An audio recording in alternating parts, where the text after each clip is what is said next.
Hey, good morning, good afternoon, and good evening, wherever you are in the world. This is Ross Burland here from FXStreet, and I'm joined today by Wayne. Wayne, you've made a special arrangement to be with us this morning, so thank you very, very much. The idea is to give our audience today a feel for 2017, what to expect in the currencies. And Wayne, we're going to be talking more on a sort of a technical basis. So could I ask you to maybe just introduce yourself, a little bit about yourself, your background, and we'll get cracking. Sure, yeah. I think a lot of people probably know me. I've been doing a lot with FXStreet, I think, what, 11 years now? So I shouldn't be too much of a stranger.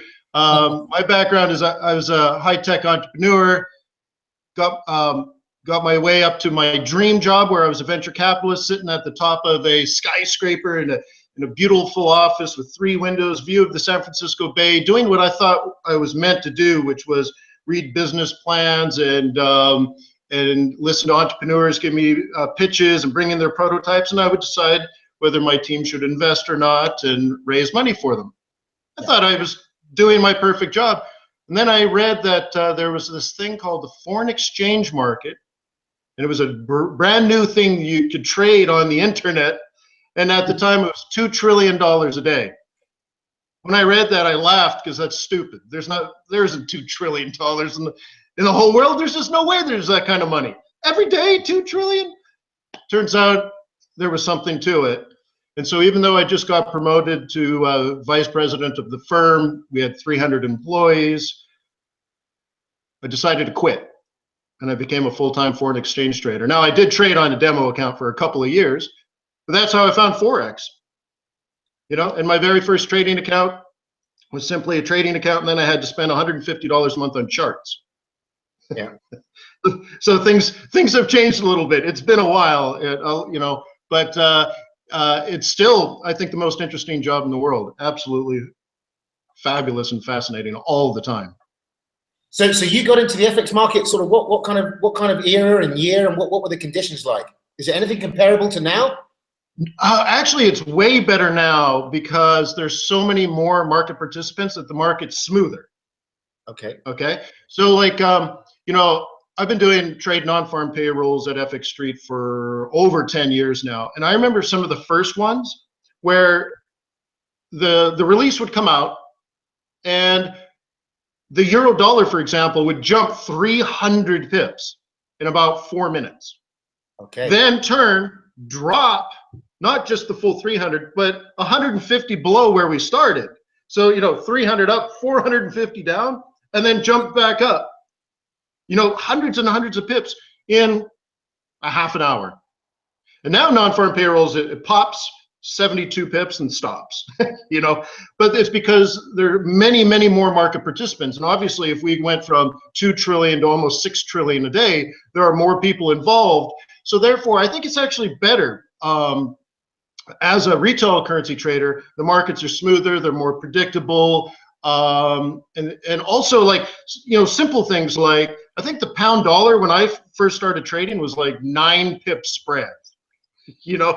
9 pips was a normal thing, you know. So the costs were a lot more back then, and of course too, just actually setting up trades was very difficult because you'd have to open up a chart, do your analysis, and then go over to your trading platform and plug all the numbers in, you know, sell at 1.3, what was that, 1.372, 1.372, you know, and it was really slow and tedious, and there were always tons of mistakes. You would leave stops in the, you know, in the orders and stuff like that. So sometimes you'd wake up and find out a stop has put you into the market, and you didn't mean to be in the market. You just forgot to take a stop out. And so it was rough and dirty, I guess, back then. It was difficult and much more expensive. So now it's much better. And plus now, you know, like with FXStreet, people have access to other experienced traders that can share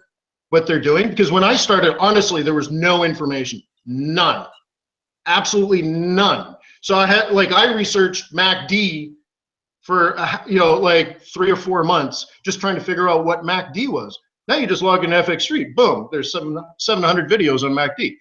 Well, there wasn't anything like that back then. There's so much information out there for traders to use. I mean, back in the day, I guess you were calling up your broker to get all the information.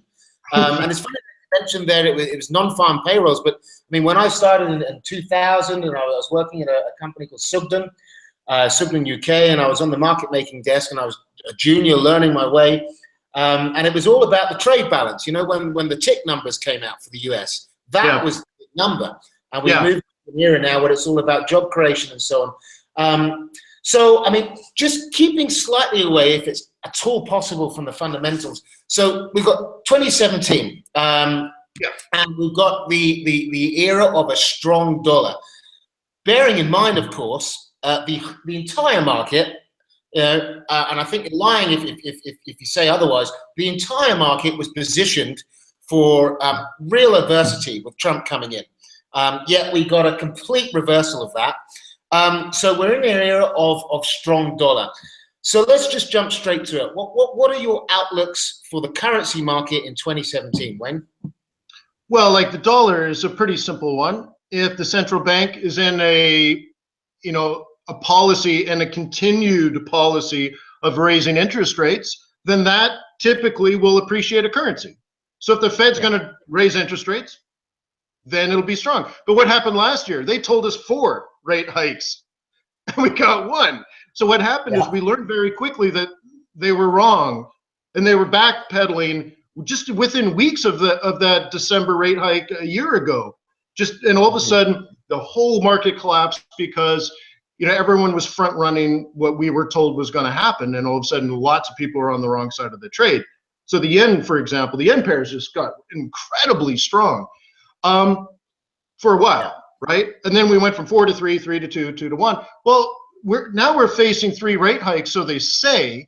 I'm a little surprised by that. I thought it'd be 2 this year. I was thinking June and December. Now they're saying 3. So like, when are they going to do the 3? June, September, December? Or because I think it would always be, and then there's also this idea of what if they backpedal again? Yeah. Right. Absolutely. So you got to be careful, and this is where technical analysis becomes incredibly important, because the only thing that could possibly change is the Fed's tone towards their policy over the year. But the actual fundamental data is not likely to change. The trends are going to stay in play. Jobs are going to be jobs. Inflation is going to be inflation. But it's really how the Fed changes their tone and changes their dot plot and stuff like that you can get on the wrong side of the trade. And technicals will tell you that. Right? Technicals will tell you that. And so, I recommend people use monthly pivot points to really identify the longer term, bigger supply and demand, or support and resistance levels, and pay very close attention to price action. So if you get down into those key levels of support and resistance on the bigger charts, and then you see a price action change, nothing fundamentally would have changed in the economic data, but people are starting to get worried, and they're taking money out of the market, and then you should pay attention to that technically. Yeah. So let's look at the dollar yen, for instance, right? So we had this time period where we were down, balancing on the 100 level, that psychological level. That obviously is a pivotal point. Then we got up to the sort of region of 104 as we sort of got towards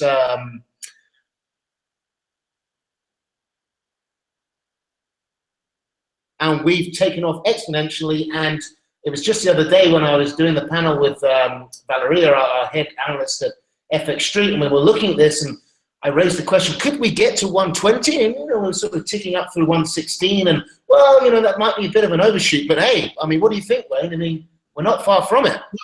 Look, it totally could, right? It totally could. If the Fed's raising interest rates and Japan is not, then you totally could. That is a key psych level. People have it in their target. What I'm more interested in is, yes, we can hit that, but I think in the next 3 to 4 weeks, the Japanese yen is going to get very, very strong. Okay. Even though we bought the dollar yen and we've driven it all the way up, yeah, it could be 120. Okay, let's look at the pivot points in January. That'll show us the key, resistance levels. But I'm looking for some fund flows back into Japan. It could be today, it could be tomorrow, it could be the beginning of January, but it's coming soon in my opinion. And so therefore I'm really paying very close attention to pivot points, psych levels, and price action around those. So again, the technicals are going to tell me when the market starts taking profit. Okay. And that's usually the first or second week of January. Right. Because it comes down to, if let's say you're an American, you're a hedge fund or some sort of institutional investor, and you've shorted all the yen pairs, so you're long all the yen pairs right now. If you take profit today, you pay taxes in April of 2017. If you can just hang on 2 more weeks and get to January 1st or January 2nd and then take your profit, then you pay April 2018.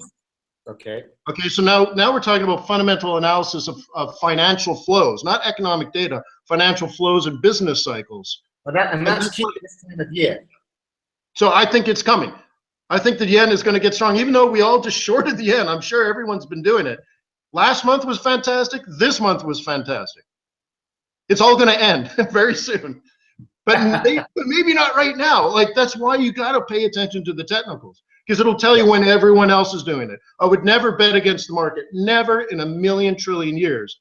But the market's going to tell me when it's happening, and I'm paying attention to that, like laser focused.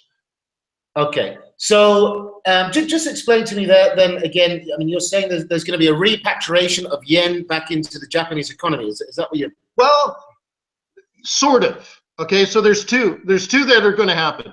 I'm thinking more from an American point of view here. Big hedge funds, big institutional investors, longer term investors and such.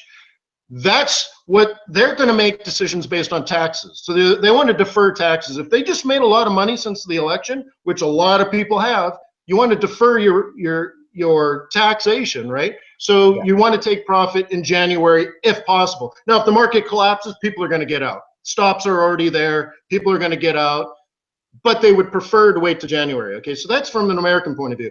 The Japanese repatriation directly now, that's in April, and that is due to Japanese fiscal year end. So there's two different things, right? Sort of the American fiscal year end and then the Japanese fiscal year end. And so in April, I'm usually buying some Japanese yen again as well. And in between, if you will, sort of like in this February to March, April, I might be selling Japanese yen, but in January and March, April, I may be buying Japanese yen. It's a little complicated. Yeah, okay, no, I think we've got that. And then in terms of, the risks for the Japanese yen, obviously we've got the proposed tax hikes from the BOE next year. So, I mean, historically, I mean, that's actually always tips the Japanese economy, which arguably is or is not already into recession. Yeah. But I mean, then when you've got what kind of central banker does quantitative easing and then the government raises interest rates or taxes? I mean, what a ridiculous concept. I don't know what they're doing. It's almost as bad as Draghi doing less for longer. I mean, what's the point of that? Right. So I don't know, the ECB and the BOJ, I don't know what's going through their brains. I really don't. I don't get what kind of models they're using. But look, a couple of years ago, Japan raised taxes, okay? And the Japanese yen in March, and I'm just going from memory, so I haven't prepared anything. I'm just going from memory. The Japanese yen got very, very, very strong because now Japanese businesses, Toyota, Honda, Fujitsu, Sony, they had to decide, do you want to pay cheaper taxes now or more expensive taxes later? And obviously they preferred the cheaper taxes. So the repatriation flows that particular year were greater and stronger than typical years. So if we're facing possible rate hikes and taxes in Japan this year, then, meaning 2017, then they're going to want to be taxed on the 2016 fiscal year, which ends at the end of March. So in that case, we'll have a second flow of Japanese yen strength, one in January and one in March. But again, it's only analysis. So that's like speculative fundamental analysis of financial flows. Doesn't mean it's going to happen. So that's why I need my technicals. I need my charts to tell me that those things are about to begin. And if I do see the reversals, then I put my trades in, I put the stops in, manage it, and then let them run. And then I also know that they're going to come to an end. Once the financial flows are done, then the fundamental, like economic fundamentals take over again, and the Japanese yen should weaken. That's what you'd think, because the fundamentals haven't, the economic data hasn't created a strong yen. Financial data created the stronger yen, and those flows end. So right, you got to just pay. So if I'm reading you right, then we're monitoring the fundamentals and we're looking at the charts for these pivotal moments, because I mean this consumption tax hike is planned for April, and I think it was the previous tax rate hikes of 1989, 97, and 2014. They all led to a recession in Japan. So we're looking for some we're looking for some Japanese yen strength, and then I mean, when do you think markets will start factoring Abenomics and these consumption tax rate hikes? In March, would it be, or sooner? We got to get through that normal financial flow first. Right. Okay. And let's just pretend the Bank of Japan is doing the right thing. Like, I don't want to bet against them. Let's just pretend they're looking out for the best for their economy, and they're doing the best they possibly can based on their own politics and stuff. Great. Yeah.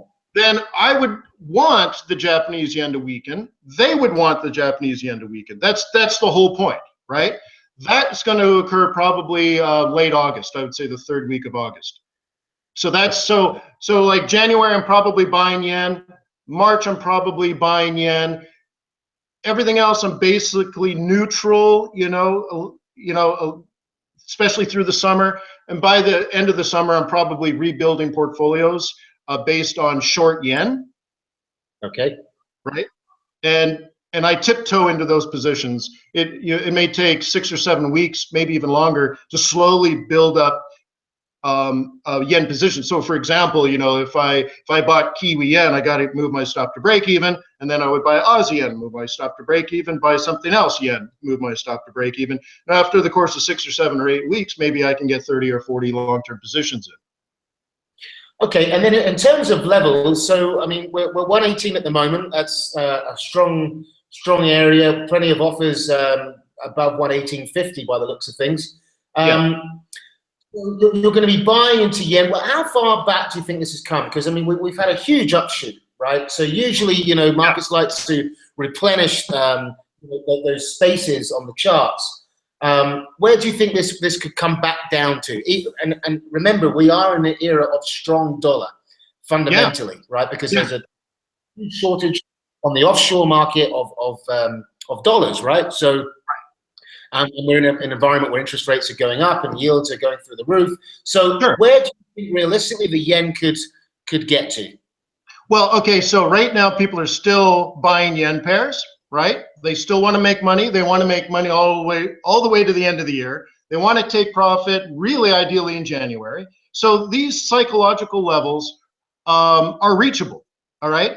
And the only thing the technicals will tell you is that, they finally are chickening out. Whether that means in December they need to cash out before a drop, or it's in January.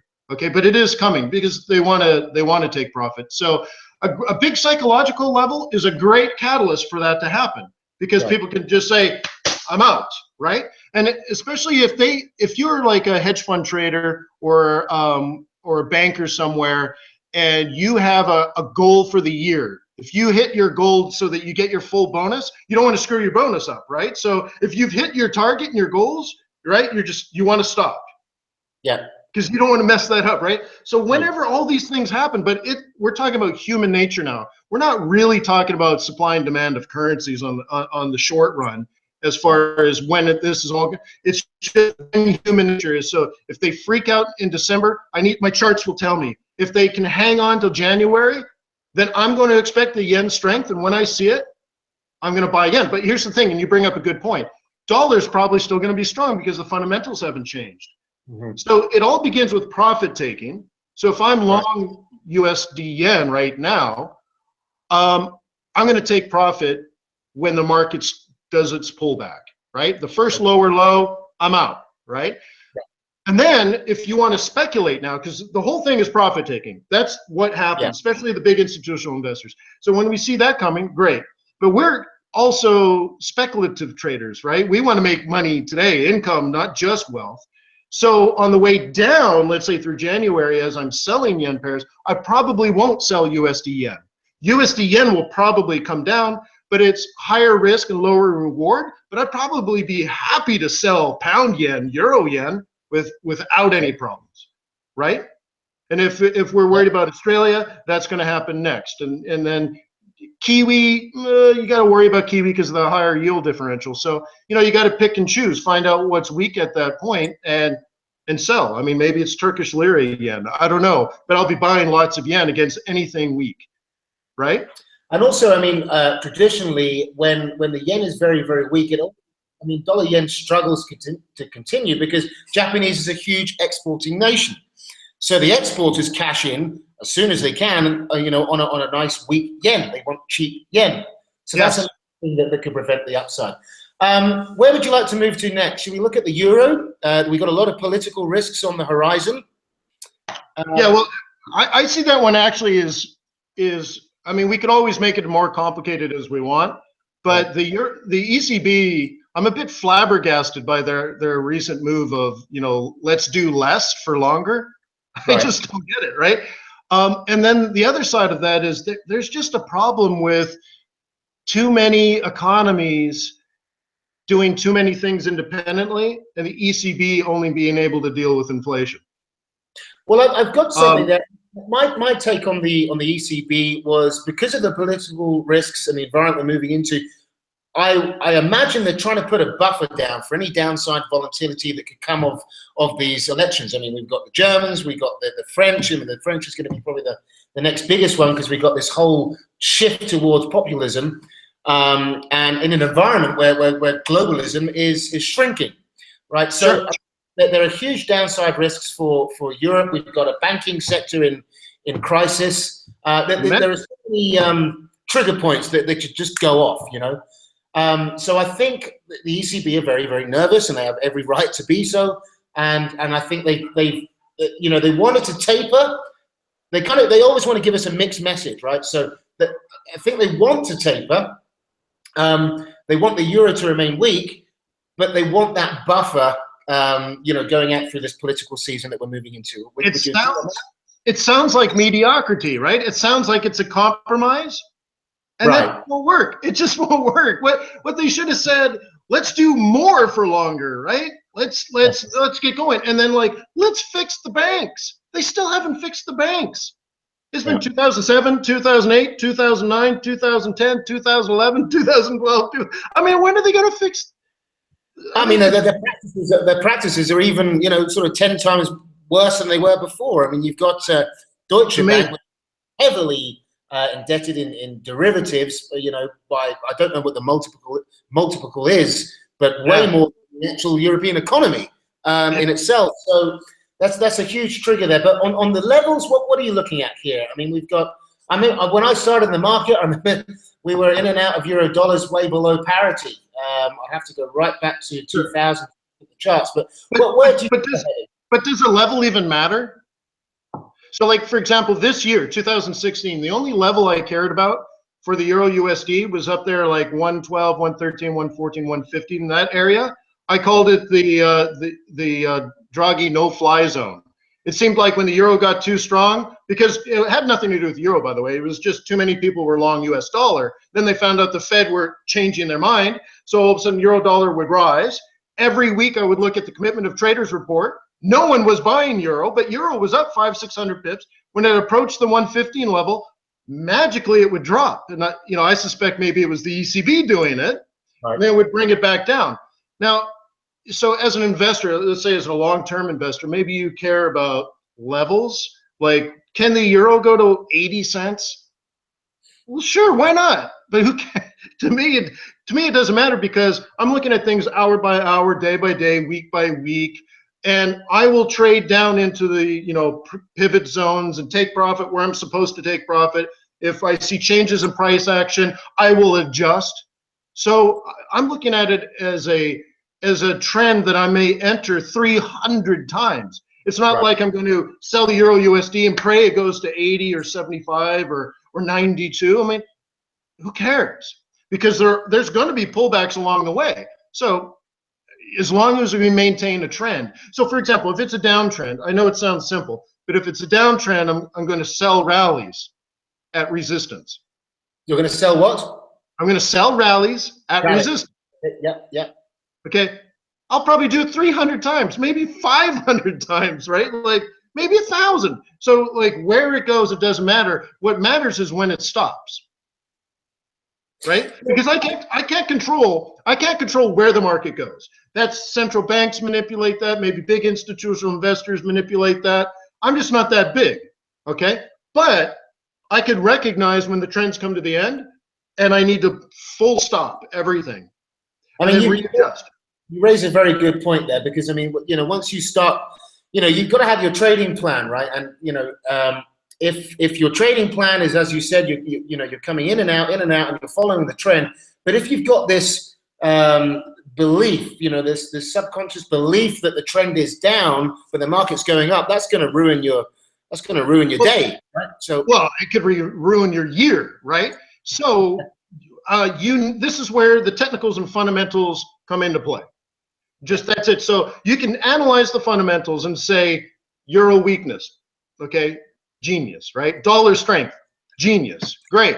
So sell it, right? But the technicals will tell you when you don't sell at support, for example. But amateur traders love to do it. They see a whole bunch of red candles and then they sell at support and they lose money. So that's why I say I sell rallies and I sell at resistance. But the other key thing is like when you hit solid profit zones. So in this case, I'm looking at big pivot points like, let's say, monthly S2, monthly support pivot.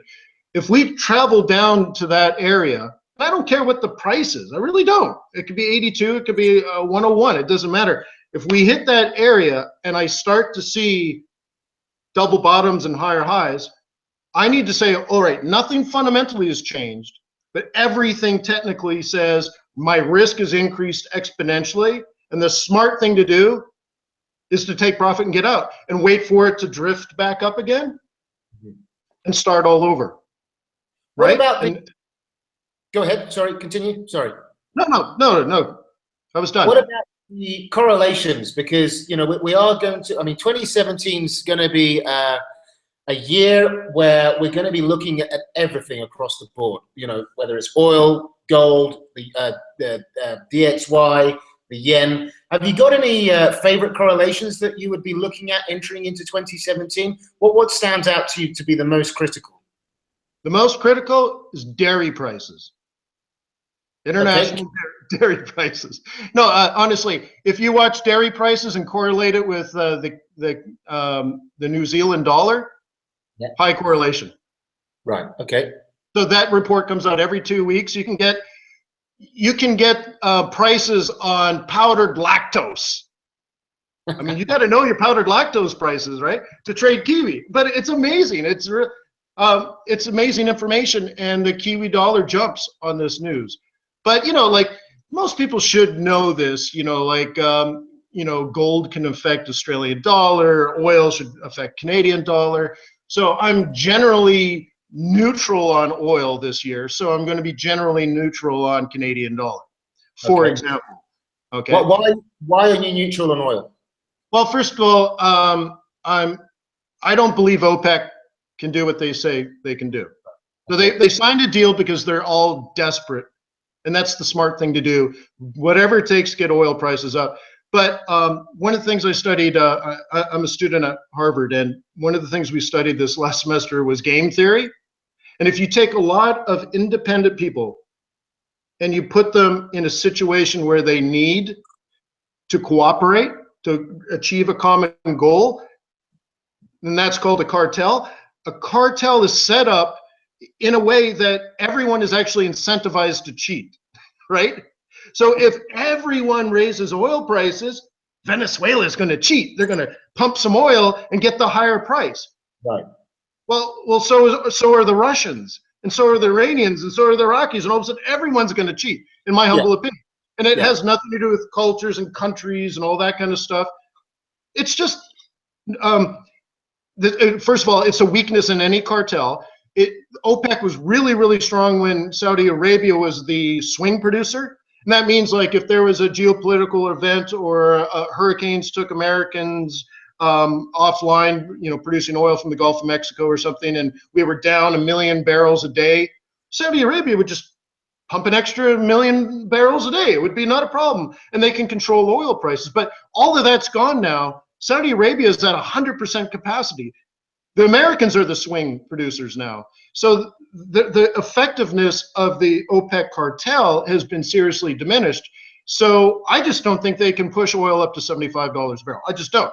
I just think the deal is going to collapse.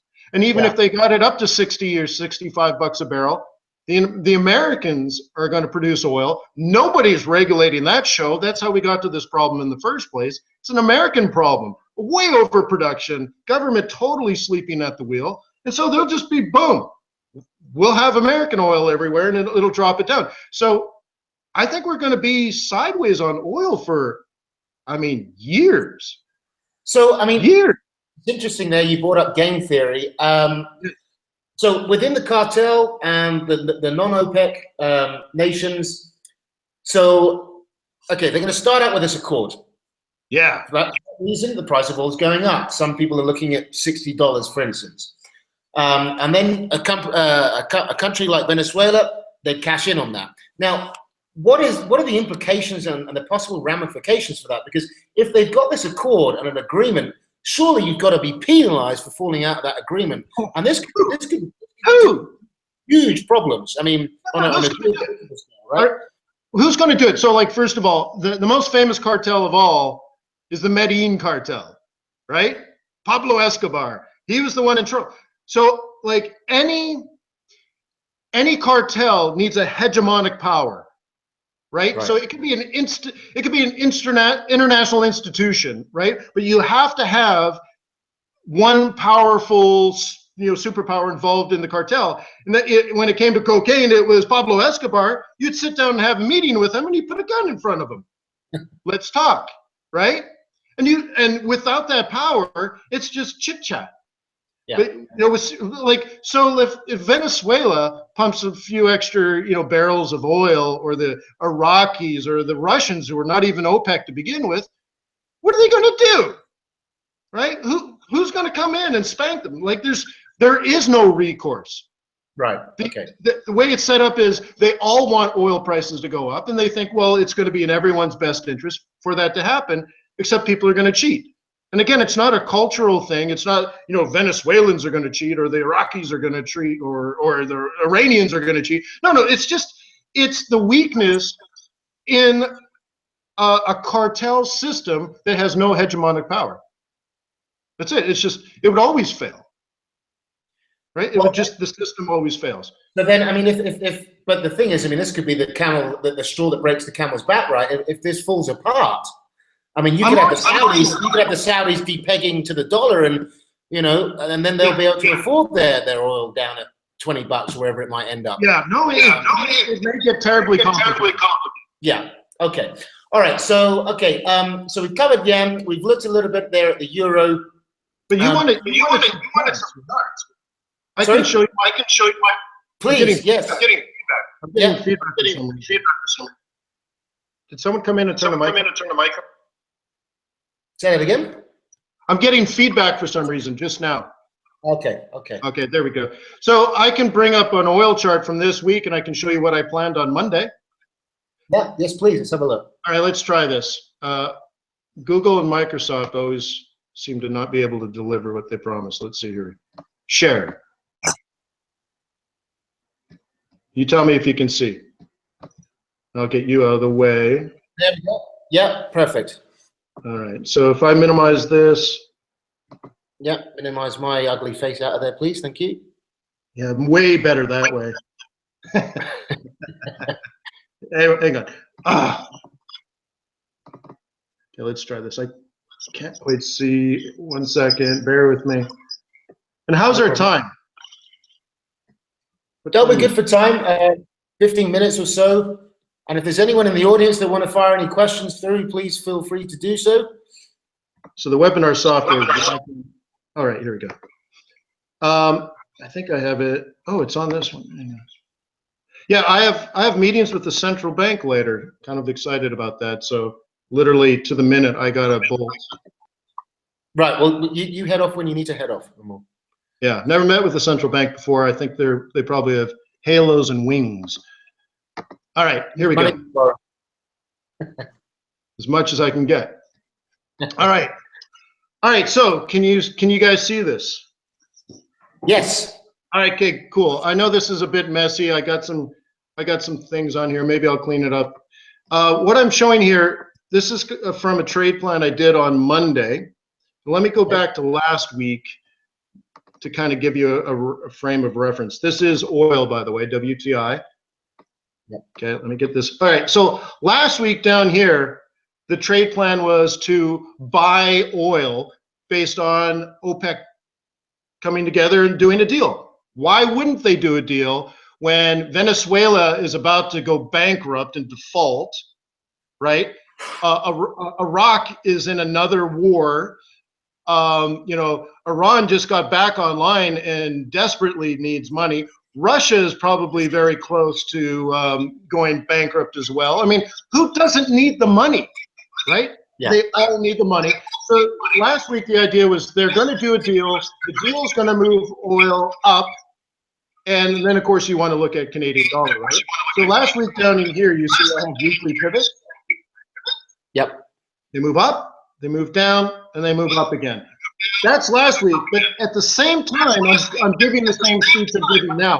There's no way in a million years that OPEC is going to be able to fulfill the agreement. By the way, I'm getting that feedback again. It's horrible. I hear myself talking. But I'll keep going. Okay, try and block it out. Put your finger in one ear and... Yeah. All right, let's see this. Okay, so the whole idea, or I'm sorry, that was last month. These are monthly pivot points. Okay. So look at this. Over to the left, that was the target. That's the projected high. This is the projected low of last month. This is the projected high for this month. And this is what I mean by using long-term monthly pivot points. Okay. So now here we are. Oil goes up. Look where we start. Into our hourly charts. This is where we start this week. The monthly R2, is the top for the month of December. The projected top for the month of December. Look where we start this week. Down, up, double top. Now, keep in mind, I already mentally bearish because I have my own analysis. I've made a decision, and I'm looking for technical analysis to tell me I'm a bear, right? So how about a double top at the exact projected top for the month? Not a bad thing, right? Yeah. It makes a lower low, which is never bullish, and then retraces back into what I call a roll reversal zone. This old support has now become resistance. Yes. Okay. And then down, down, down, down, up, up. Okay. Along the way, you can see more roll reversals. There's another sell opportunity, down, down, down, down, up. And to put all this together, on Monday, based on all of this, the target was 52. Okay. Now I went to 51, so I have to apologize, but I went to 52. Mm-hmm. And the whole idea here, oops, that's not what I want to do. The whole idea here, right, so here it is. The whole idea is I've fundamentally made a decision. Now, if I'm wrong, I'm probably not going to get a setup because I'm wrong, fundamentally. Yeah. But fundamentally, when I say, okay, I think oil will go up for a little bit because of an OPEC deal, but that there's no way the deal can work on the long run, then I'm looking for situations like this. Technically, a double top at the projected high for the month is a setup. That is a possible trade. The lower low sets up the next lower high. It's up the next lower high. And you can see there's micro trades in here as well. If you really zoom in, you can see this on a smaller time frame, like a 15-minute chart, is simply a retracement back into that role reversal here. Okay, and you can see I had that marked up with a yellow zone, which again is also a monthly pivot point. Lower low. So then I'm going to grab this. I'm going to take the old support. I'm going to look for resistance, and this is what this move was. It wasn't perfect. It's never perfect.